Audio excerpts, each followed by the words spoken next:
Gandhi disait que si on veut changer le monde, il faut commencer par soi-même.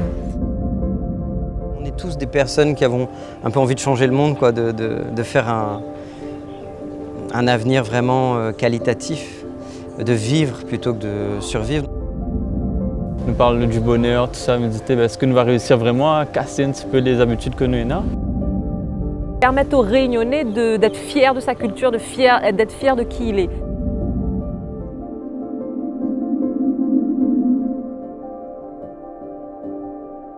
On avait besoin de structuration pour pouvoir expérimenter des solutions à La Réunion, parce qu'on a un modèle économique qui n'est pas viable dans le temps. Et pour ça, il faut pouvoir mettre de la structure dans les différentes alternatives, les différentes actions, pour pouvoir réussir en fait le challenge d'instaurer un modèle sociétal viable à La Réunion, qui ressemble et qui rassemble les Réunionnais. Nous, ce que nous voulons, il vaut mieux nous les moins bons dans le domaine respectif, mais quand nous faisons ensemble, nous comblons les lacunes des uns et des autres. Dans la sociocratie, ce n'est pas l'absence de hiérarchie, ce n'est pas l'absence de chef. Ce sont des chefs régulables, avec une hiérarchie régulée, qui permet à chacun d'être respecté dans ses prises de position et d'être respecté dans ses aspirations. Que IsoLife, l'association, l'a constitué, le projet s'appelle Isopolis.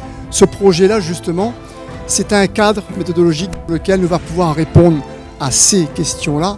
Et dans la démarche qu'on a posée, à savoir une démarche transdisciplinaire, de contact entre les élus, les faiseurs, les scientifiques, mais une rencontre sincère, bienveillante et dans le respect des compétences des uns et des autres.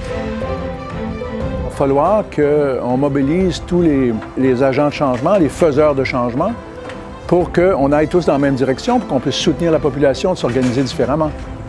Il faut qu'on se prenne en main. Agréablement surprise, parce qu'on change complètement de paradigme. Au lieu de se baser sur l'économie, sur la richesse matérielle, on se base carrément sur le niveau de bonheur. Et là, on voit la puissance de l'outil qu'on est en train d'apprendre.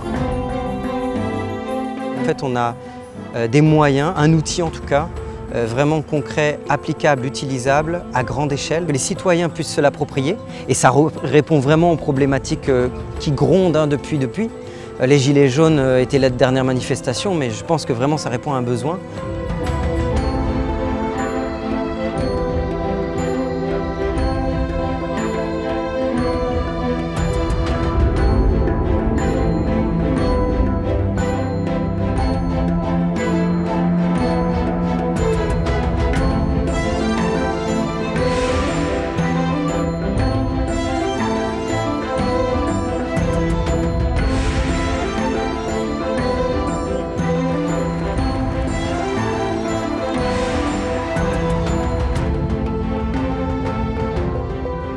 Alors, on a tout ce qu'il faut, on a tous les ingrédients à l'île de la Réunion pour être une espèce d'exemple pour l'humanité.